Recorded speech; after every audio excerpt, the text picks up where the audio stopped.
All right, we're gonna go over some general softball pad placements. Whether you're throwing deep from the outfield or across the diamond on the infield, it is a power throw. You're gonna put a lot of strain in the upper back and the shoulder area.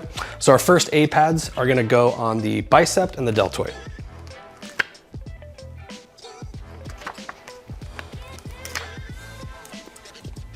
Then our second pads are gonna get this upper part of the back, and we're gonna do trap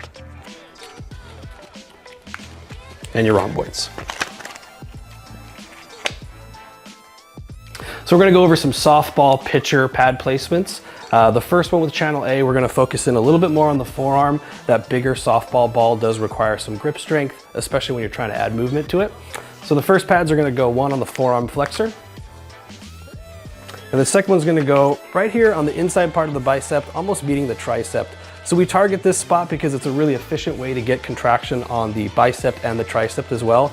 If you find yourself feeling it doesn't feel quite right, go ahead and move that to the outside part of the belly of the bicep. You'll get the same results. With our B pads, we're gonna focus a little bit more on the upper part of the shoulder. That's definitely gonna get strained when you're throwing a softball. So we're gonna put one on the trap and one on the rhomboids.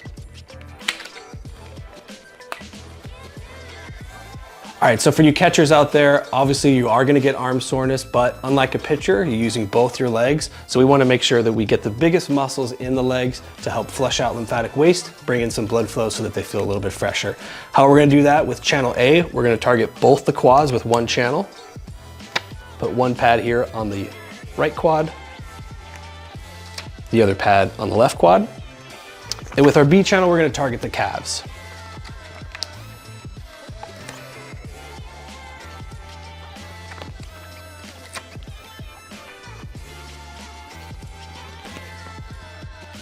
So our next pitcher pad placement for softball is gonna be your low back. And surprisingly, we do see a lot of low back soreness and stiffness. That low back leads into the hips and helps with all that rotation. When you're throwing a softball, especially a pitcher, you're gonna put a lot of strain into that rotation area. So we're gonna put these pads on the low back. You're gonna start with your A pad and go on the left side.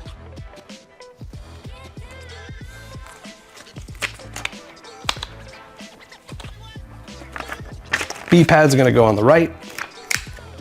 And you're kind of making these symmetrical, but keep in mind that you can move these pads. This is just our standard book placement for the low back. Depending on where your soreness is, you might want to move these up a little bit or move these down. Feel free to do that.